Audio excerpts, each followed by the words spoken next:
On behalf of the new commander, Brandon Cummings, the 87th commander here at Post 194, I'd like to welcome everybody. Thank you for coming.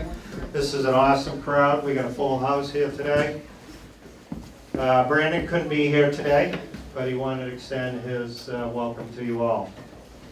So it's almost time to serve breakfast. We're going to jump right into the prayer by Paul. Let us pray. O God of hosts, we bow our heads in thankfulness for the victories thou hast granted us, to us and for those people who have united with us to stamp out the evils of aggression, intolerance, and greed. We beseech thee to bring the blessings of understanding to the families and friends in this and other lands of those who have given their lives, that men may be free. Grant, O God, that those closest to the fallen may mingle the pain of their losses with the ennobling light of sacrifice for civilization, sacrifice for a better world for this and for other generations yet unborn.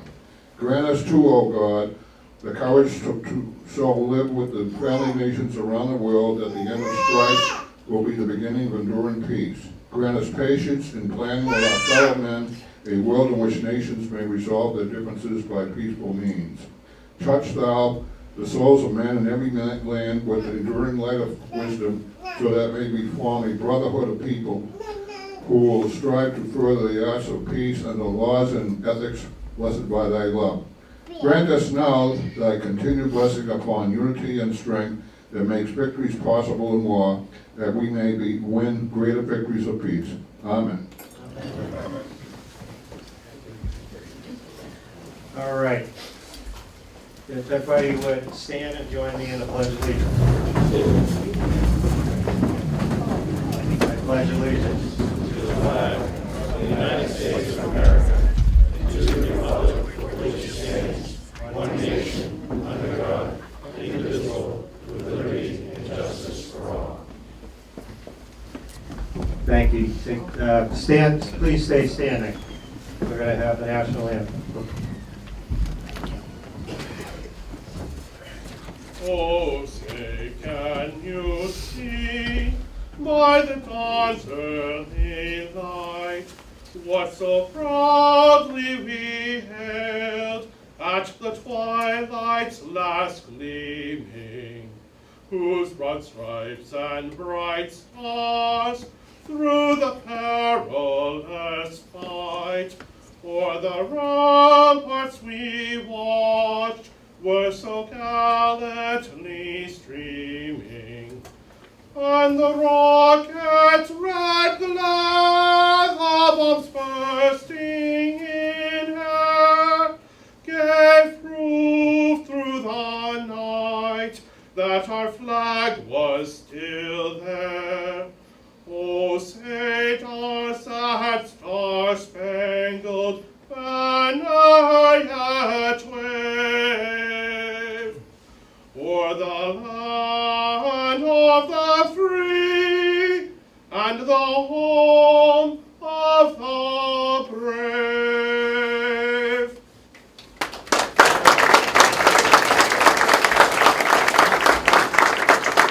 Okay, please take seats, and we're going to have breakfast. If you are just getting in, need a seat, we've got a few at this table here, right over here in the front, right over here. Welcome, Mr. Dale. Alex. I was relieved by the fact that Brad came in so I could pass the baton to him in just a few minutes. But I didn't want to leave without saying a few words of thanks and a few words to honor some of the people that you will be honoring here this morning. I first want to thank the American Legion Post for having us here this morning.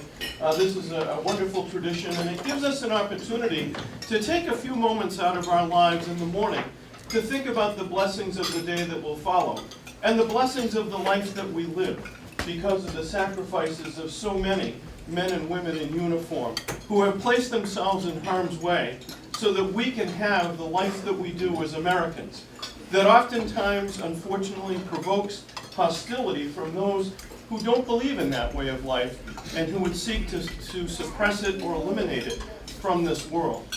Fortunately, in each and every instance, Americans rise to that threat rise to that threat and decisively say that we believe so much in a set of ideals and in the people that carry those ideals in their hearts that we will face hostility, we will face harm, and we will make sacrifice that is hard to fully appreciate for those of us who haven't been in the military service, that they will make those sacrifices on our behalf.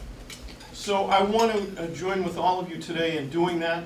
I would particularly commend the choice of your guest speaker. Dick Moody is someone that Representative Hill and I have gotten to know well over the last several years, who gives us all an opportunity to be able to help our veterans through Operation Troop Support. And one of the most important things that we can do is find that way to help. And Dick offers us so many opportunities, and his leadership is exemplary and something that is a great beacon in this country. So Dick, thank you. I also want to recognize some of the other folks that wear a uniform and place themselves in harm's way. I know that today we are going to recognize some of our police officers and firefighters because they serve that threat at home to our health and safety. And it's so important if we are going to continue to live lives where we feel secure and we feel safe, that we know that on a moment's notice there are people that will come at some of the worst times in our lives to make sure that we are safe and that we are cared for. So I want to offer my congratulations to all of our police officers, and also want to say a particular word of thanks, as I know you will later today, for Firefighter Dale, Firefighter Hassel, Lieutenant Wallace, and Lieutenant Wilson, who went into a burning building at Enon Village and helped to rescue someone who was in one of the most terrifying times any of us could ever think about, with fire around us and smoke and the things that could threaten to extinguish our very lives. And those firefighters stood tall and made sure that there was not to be a victim that day. And when they did that, they did not only help their senior resident, they helped all of us, because it gives us safety, security, and the ability to go on with our lives knowing that we could have been that person, and they will be there.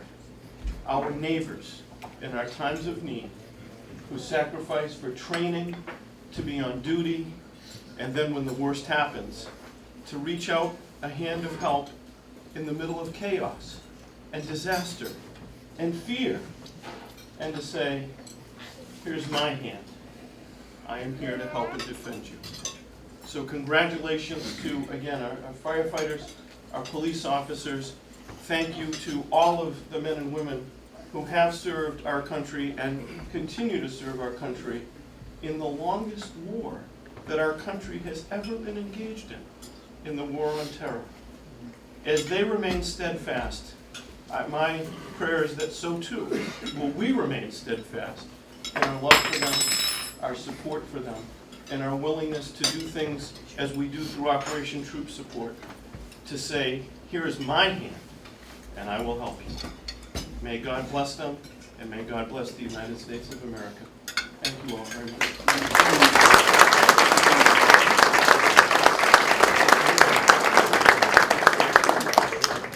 I'd also like to thank Senator Tarr and Representative Hill. They're leading the charge for the Essex County War on Terror Memorial that we're working on. So thank you very much, and continue to lead the charge.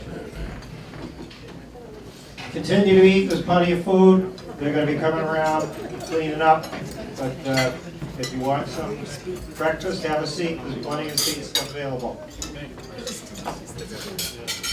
I'd like to just start by going around the room, and if I can get the World War II generation veterans to stand. There's Bob Cronin right there. Elias,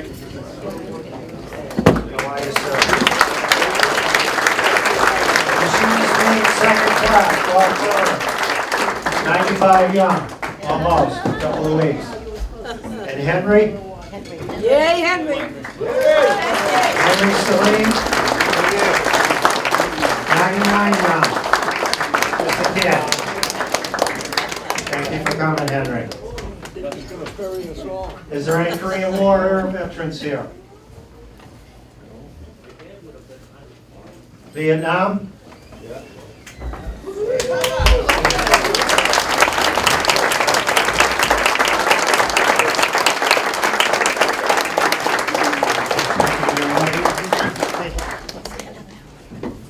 Any post-Vietnam for Panama, Grenada, Somalia? That makes me.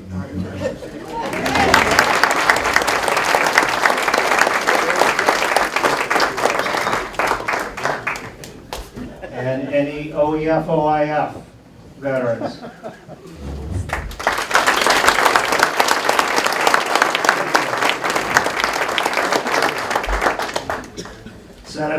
Senator Tarr stole some of the thunder.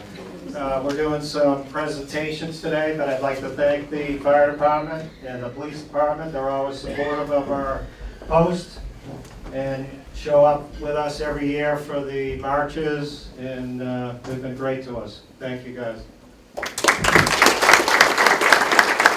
I'd like to go around the room and say thank you to Dean Peterson, who's been instrumental in Wenham for the Wenham Legion, and I know he was working on doing a combined Hamilton-Wenham Memorial Day event. I don't know if we've made any progress, but that's still something hanging out there. Thank you. And I'd like to thank our veteran service agents. They're up here in the front, Karen and Kathy. They're over in Ipswich. If you want any assistance, they're available. Make sure you make a contact today. Thank our Hamilton and Wenham selectmen. Chairman, Jeff Hubbard, been there a few years now. He's a rock star in the town. Thank you for being here. And we've got one over here. Sean's hiding behind us. He was the former chairman. And Brad Hill, Brad's always been a huge supporter of our post and our community, and we'd love to have him here. And then one of our favorite, the Patton Hall's named after the family. This is Joanne Patton.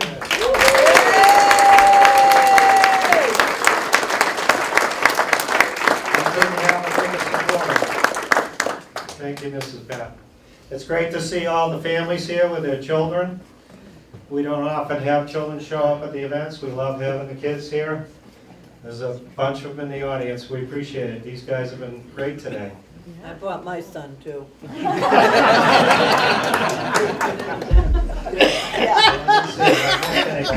Military Service Day planners and committee, Peter Glenn and Ernie Stone. After the event, we had a huge event this year, co-locating with the Legion, and it's been a great success for the town and for the homestead. And they put in hours and hours of work for both the post here and for the homestead. And our town manager, Joe, who's also a veteran.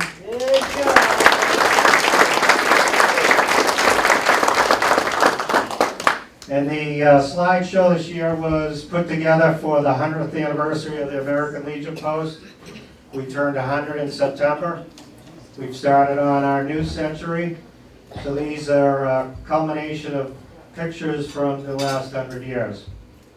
And I just transferred some film to DVDs that we found on site here. And the earliest film was 1929 with a Memorial Day parade in town. And pretty incredible pictures that we'll make available in the future. Wonderful, wonderful pictures. And the events really haven't changed since that time period. All right. Also, quick happy birthday to my Marine veterans in here as well. November 10th was their birthday. Yeah.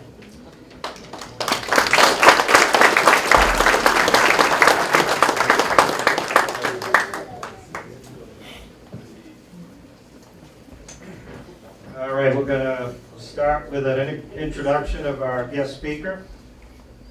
Many of you probably know him as well as I do. He had 23 years in service in the Air Force, served in Vietnam, Desert Storm, Iraq, retired as a lieutenant colonel. He's the president of the Danvers Veterans Council, past district commander of the VFW. He's the founder of Operation Troop Support back in 2003, which Senator Tarr talked about. He's seen all around with his black pickup truck and his 2 flags flying off the truck. We've had packings here at the post, and as Senator Tarr stated, you could do a lot of things that you don't necessarily have to get involved in depth, but if you find notice of one of these packings, they love to have people show up. You can donate money, you can donate product, and all these packages go to the troops overseas. To date, Operation Troop Support has almost sent 1 million packages to our troops overseas since 2003. He's received several national, state, and local awards. So I'm happy to introduce Lieutenant Colonel Richard Modi.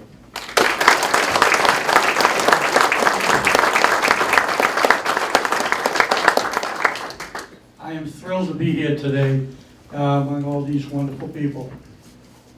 One little clarification, because those of you that are accountants in the audience are probably saying, how did he serve in Vietnam, Desert Storm, and Iraqi freedom?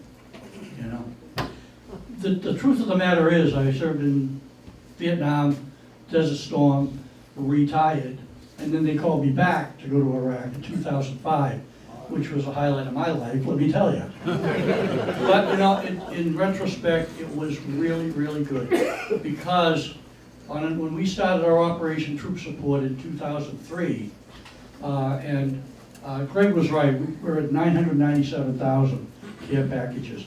And you know, when you think about it, it costs $18.95 to send each package.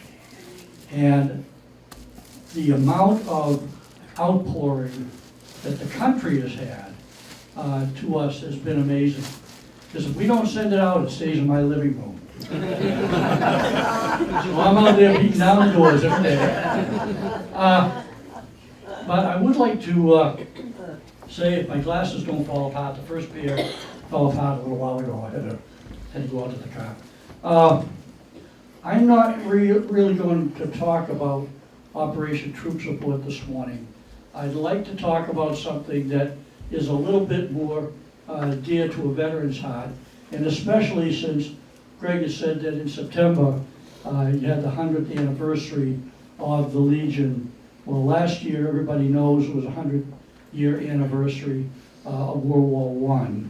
And I do not know whether you folks received some kind of a talk on World War I. So I kind of picked a subject that may be repetitious to some and may not be. It was, what did the town of Hamilton, what was it like 100 years ago? I don't remember it personally, but I did do a little reading and talking to people, and this is what I found out. On June 25th, 1914, Hamilton, like the other North Shore communities, were shocked by a catastrophe that happened 10 miles away. You may remember, or you may remember reading about the Great Salem Fire. It burnt down 1,300 buildings, left 20,000 people homeless, and that was kind of the focus on everybody's mind. 3 days later, when 4,200 miles away, in the small town of Sarajevo, Bosnia, the Archduke Ferdinand was assassinated. And that assassination was the direct link that caused the Great War. The war to end all wars, World War I. So it was interesting that there were other things on the mind of the folks back home when that particular event happened. Now, the United States, as a country, decided to remain neutral. But 4 things happened over the course of the next couple of years that made them change. The first thing was the sinking of the battleship Lusitania, or the English ship Lusitania. And that was sunk by a German U-boat, And of the 1,900 people that were on board, 1,200 got killed, and about 120 of those were Americans. So that set a really bad taste in the Americans' mouth. And then the next thing that happened, they realized that all of the beautiful fertile farmlands over in Europe had been transformed into battlefields. And all the crops got stampled, and so they didn't have very much money, very much food. So they asked the United States, could you please send us some crops, some food? And we did. But what happened when we sent it all overseas? The people back home had to go without, or go with very little. So that was another thing that was kind of dragging us closer into the conflict. The third thing was something that not too many of us know about. It's called the Zimmerman telegram. And you may have heard of it, you may not have. But a guy named Zimmerman, I think it was Arthur Zimmerman, had sent the president of Mexico a telegram. It became known as the Zimmerman telegram. And what he said in that communication was, if the United States of America attacks Germany, we will support you attacking the southern ridge of the United States to get back the lands that are now occupied by Texas, Arizona, and New Mexico. And the president of Mexico was mulling this over in his mind, but British intelligence intercepted the message and went right to the president and showed it to him. So that was kind of the third thing that started to eat away at America to say, we really do need to get involved. And then the last thing was April 1st, 1917, Germany gave their U-boat captains free rein to shoot down, to sink any ship that was headed for England, any ship that was headed for Great Britain. In the next couple of days, 3 American unarmed vessels got blown up. And that was kind of the straw that broke the camel's back. And on April 6th of 1917, the United States declared war on Germany. Now, what happened after that? Everybody can read about the war, but President Wilson had requested that 500 soldiers be brought up, 500 people be activated to help with the war effort. He did not get a very good response. And so what happened was they instituted the draft. They had a draft in other wars, but they tried the draft. Hamilton entered the draft, Danvers, Salem, Peabody. We all entered the draft, and what it basically called for was any male between the age of 21 and 31 had to sign up. And not everybody went, but they had to sign up and get on a roster. And on July 26th, the first wave said goodbye. And they either went over to Salem or over to Bloxley, 2 training areas. The 26th Infantry, known as the Yankee Division, I think you folks are all familiar with that, that was the first full unit to be deployed overseas. And I'm going to tell you a little bit more about something that happened to them in just a minute. But I want to take a closer look right now at the town of Hamilton. And throughout my readings of how Hamilton reacted once our guys went overseas, they were extremely patriotic. You formed a home guard, and that conducted drills twice a week. And there was a reason for the home guard, basically to protect the folks at home who had sent somebody overseas. And they were the protector of the town folk. They also were provided uniforms, and they did training on a weekly basis. The Grand Army of the Republic, the GAR, encouraged every home in 1917, 1918 to display the American flag. The Salem Evening News reported that every home, store, and factory in the area is flying Old Glory. It would be nice to see that. An example of the surge of patriotism, I thought this was kind of interesting, and you have to really think about the times here. was demonstrated at the Orpheum Theater in downtown Danvers. Every single night at 9 p.m., regardless of the movie that was showing. The movie would stop, the American flag would come on the screen, and everybody was told to rise and sing the national anthem. Now, can you see that happening today? No. 9 o'clock every night. Boy Scouts and Girl Scouts, the Campfire Girls, all of these younger people joined in.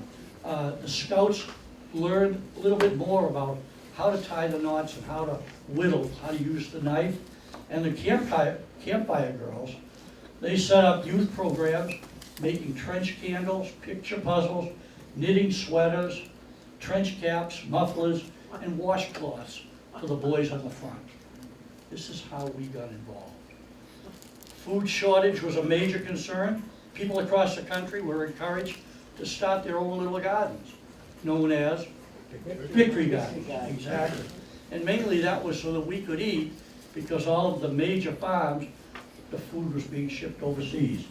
The Essex Agricultural School, began conducting public courses on the best methods of producing vegetable gardens, including courses in planting, thinning, weeding, and insect and disease control.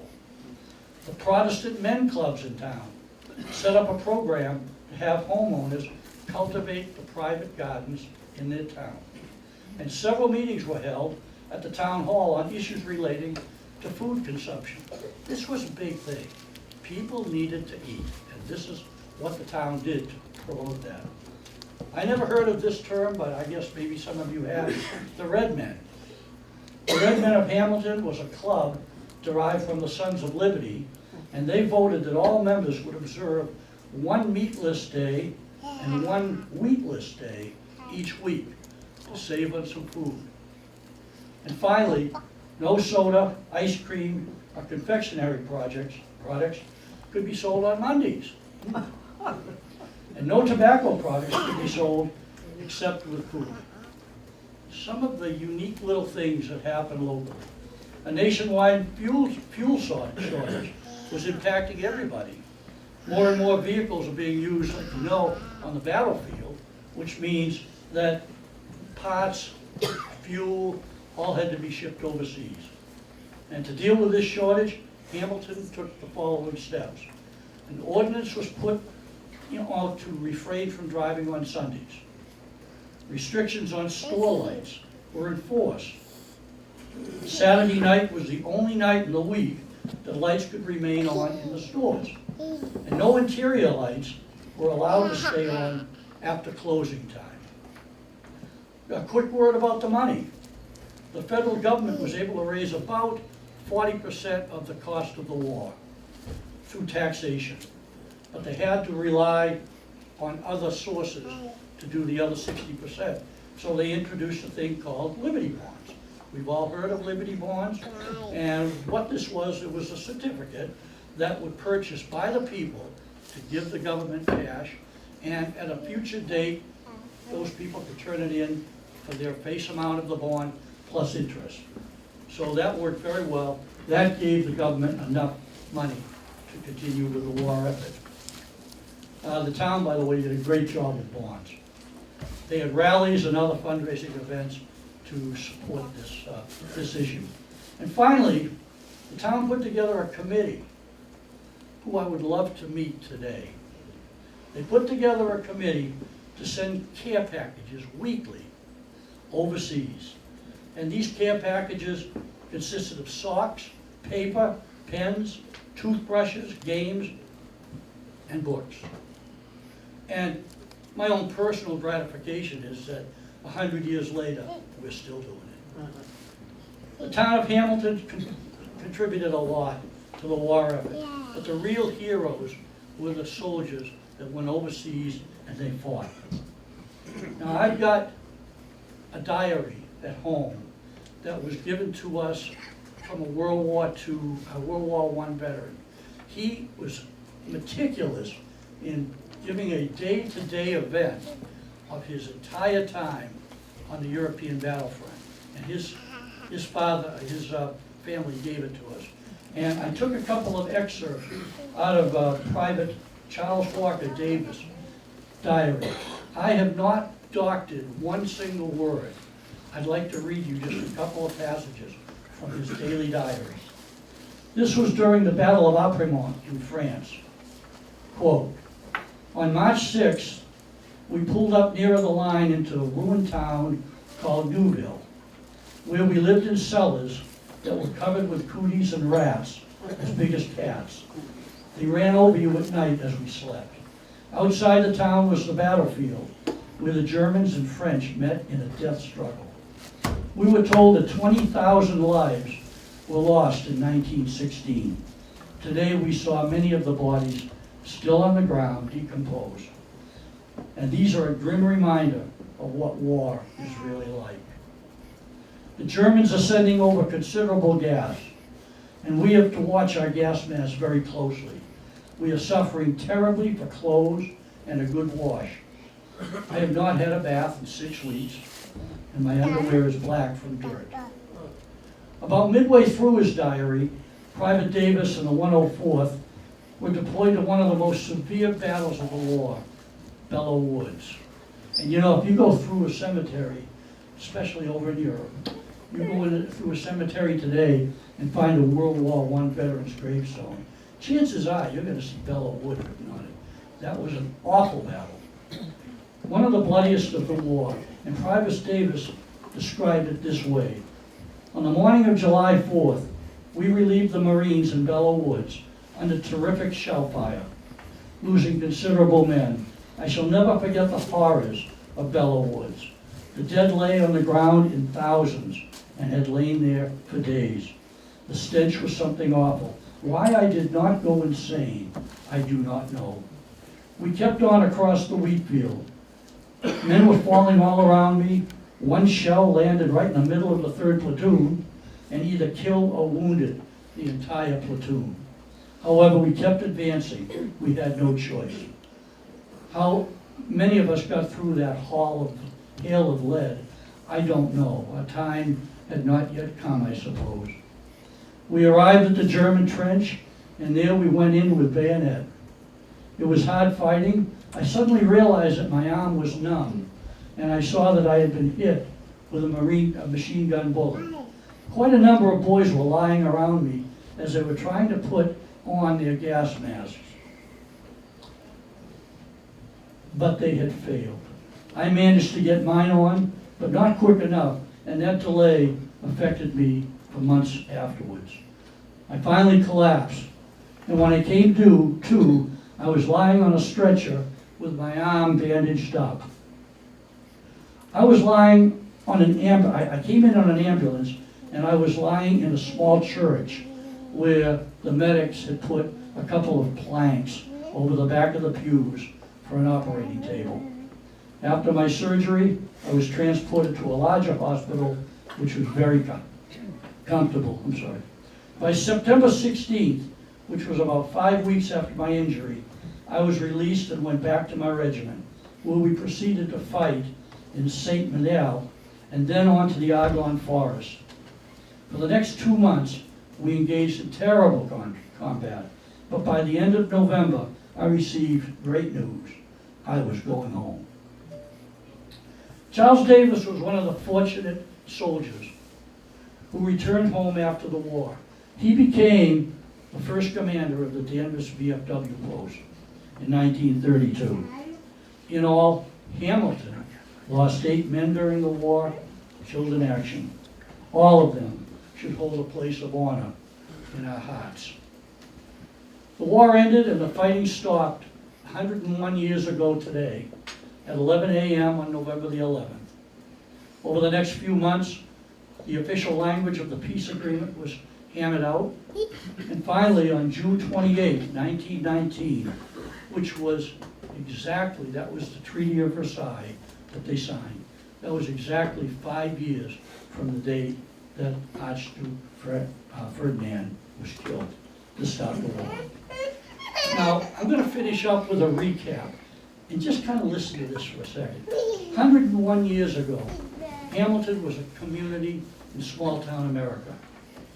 The president called us up to war. A surge of patriotism swept the town. Flags were displayed, shops, churches, schools, and the town hall all did their part. But what about our veterans? Our boys signed up. They went to a foreign land where they could not speak the language. They experienced living conditions that were worse than they had ever seen before. They witnessed people fighting, injuring, killing, and in other ways that they were not prepared to witness. And they experienced hurt and wounds, both visible and invisible, that would stay with them for the rest of their lives. Think about our young men and women serving in the military today. They are being deployed to foreign lands where they don't speak the language. In most cases, they experience living conditions that were worse than they ever saw before. They witnessed people fighting, injuring, and killing others in a way that they were not prepared for or accustomed to. And they experienced hurt and wounds, both visible and invisible, that will stay with them the rest of their lives. We heard the writings of Charles Davis, a private in France, and we felt awful.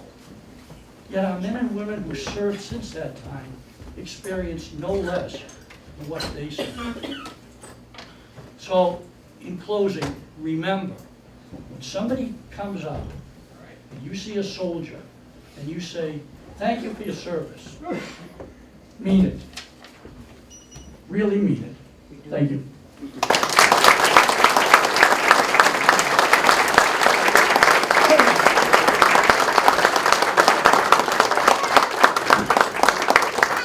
Thank you, Kurt. That was fabulous the way he tied in the community and brought it into our small post.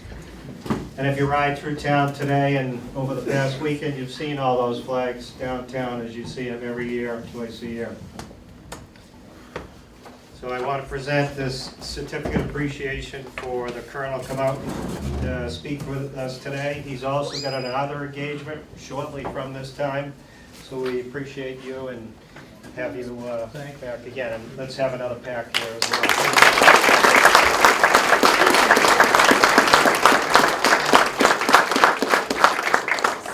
Now, Henry and Bob, you guys are, you were there 100 years ago almost, weren't you? When you're 100, Henry, I want the briefing, okay? A man of few words. He is. He's fabulous. I just wanted to also recognize one other group. They had a birthday yesterday. You saw the banner on the sign out front. 96, is that correct? 100. You're 100. The 100th anniversary of the auxiliary. If I can get all the auxiliary members to stand.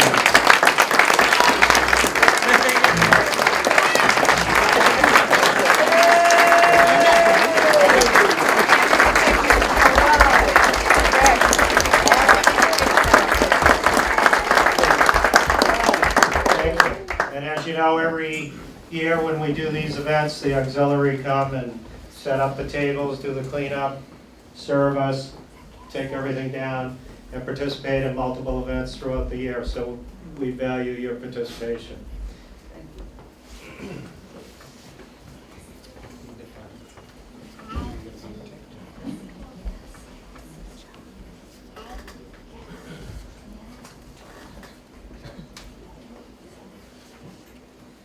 All right, so every Veterans Day, we, about 6 years ago, started a community presentation for both fire and police department. Because like I said earlier, we value them as our team members and part of our community.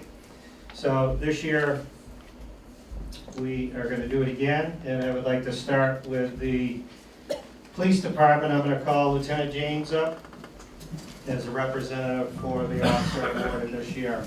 Unfortunately, the officer was unavailable to attend, but we will nonetheless recognize him. So Officer Halloran was hired as a public safety dispatcher in October of 2000. In 2005, he joined the Hamilton Police Department as a reserve patrolman. He currently continues to serve as a senior public safety dispatcher in the communications center and as a reserve patrolman. In 2017, Officer Halloran received a unit citation for his involvement in a major criminal case and has received additional accolades for his contributions for the Hamilton Police Department and Fire Department Citizens Academy.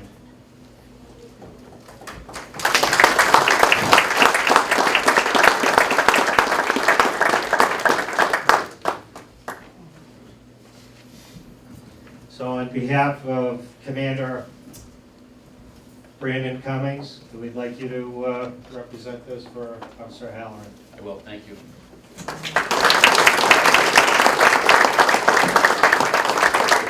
Thank you. Officer Halloran couldn't be here today. He had a medical appointment with a family member. He's very appreciative of the award and being recognized by the Legion Post.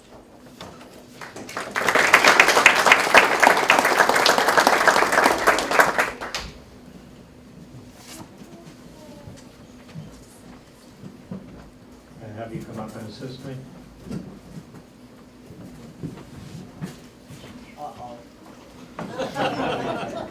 He just wants to say a few words. Uh-oh. And one other thing I wanted to say about the Colonel's talk, it kind of sets the stage for the selectmen in town and for the town manager, all those wonderful things they were doing in World War I and what we need to accomplish today. On top of doing the Essex County War on Terror Monument, which all the towns in Essex County are vying to have it in their town, we need to update the monument that we have in our town for our veterans. Goes through 1975.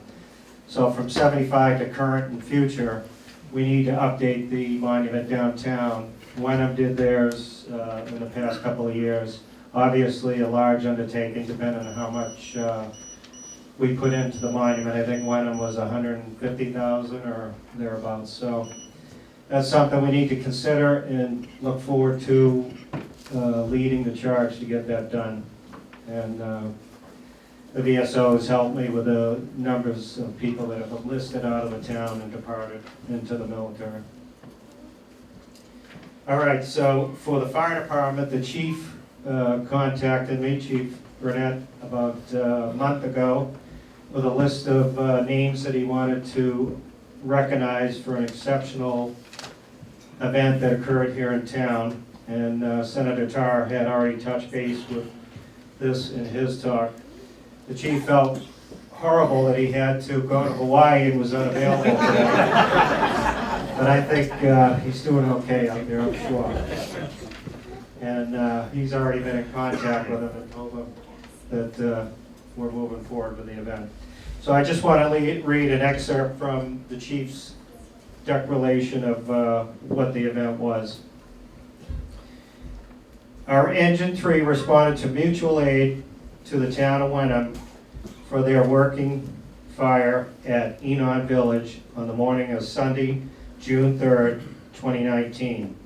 The crew arrived at the elderly housing complex where they were quickly put to work. The incident commander directed them to conduct a primary search for victims in the burning apartments.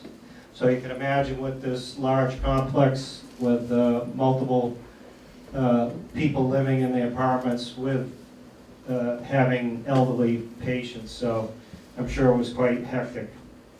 While searching the apartment, the four-man crew discovered an elderly woman on the floor unconscious. They subsequently extracted the victim from the apartment to waiting paramedics. She was then resuscitated and was transported to the hospital for further treatment. And my understanding is she survived and recovered from that event. So we're here today to recognize these four people that were on that team and extracted the victim and brought the person to safety. So I'll have you all come up to be recognized.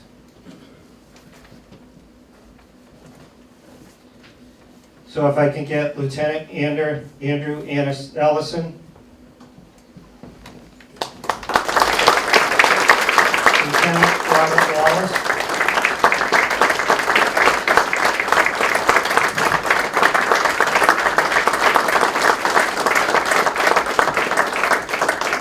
firefighter Alex Dale.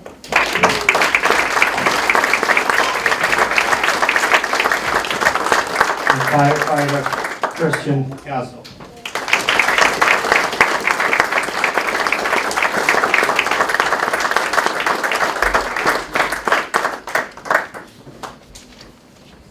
Now, a couple of these gentlemen have already been recognized by the Legion for their past excellence in the fire department, so we're proud to have them back here again.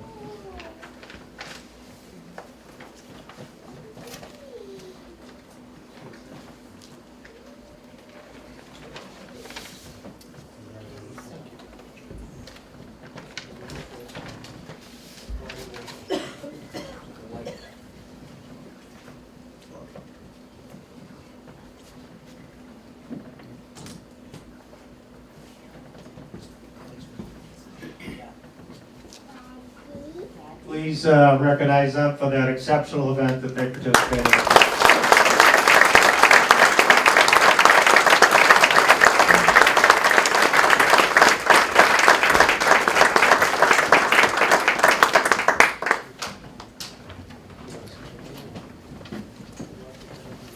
On behalf of Chief Burnett and myself, we're very proud of these members, we're very proud of all of our members.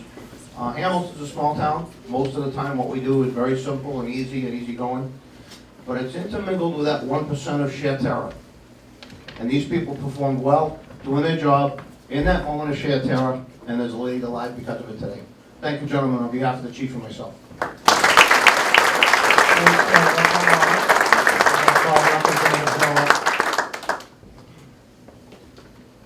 This is actually a very big deal.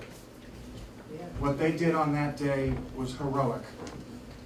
And when you talk and think about that lady and what she was thinking during that time, and then to see the four of you come in, it must have been like the heavens opening up for her. We appreciate your hard work and your selfless acts, which is the epitome of what today is all about with our veterans. The fact that you would put your life on the line for all of us.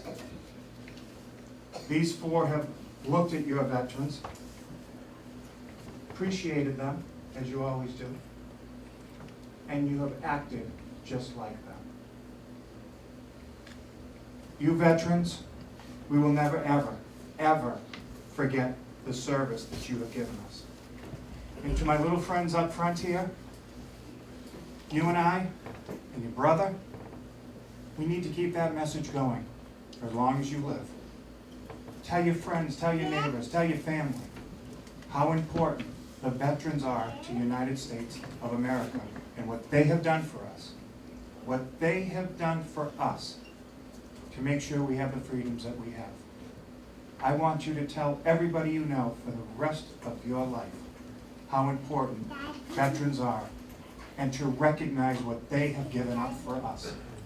And in some cases, not making it back. Deal? Great. So on behalf of the Massachusetts House of Representatives, we too wanted to recognize these heroic efforts.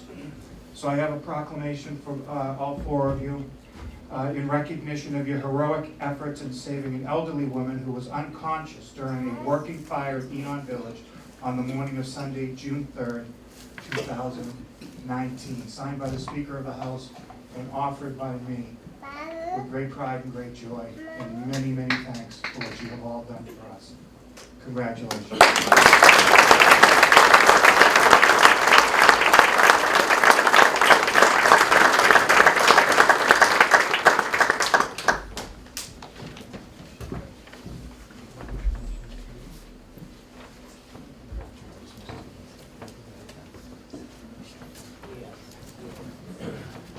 Thank you, guys.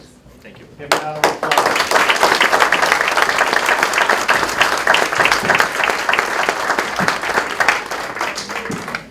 And I just want to call the kitchen crew out for recognition. Before I do, I just wanted to say Mr. Glenn's son's overseas, deployed with the military. I think it's worthy of recognition. He's serving our country as we speak.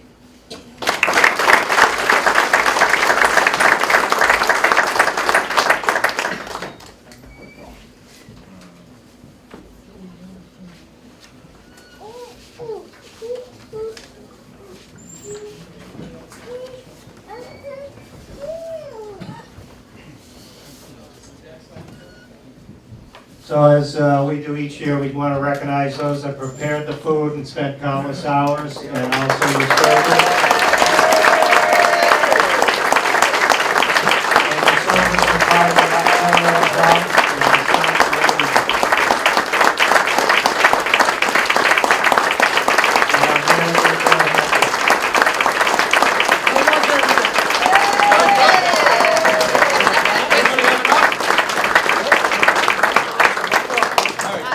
Thank you. Thank you. Thanks all for coming.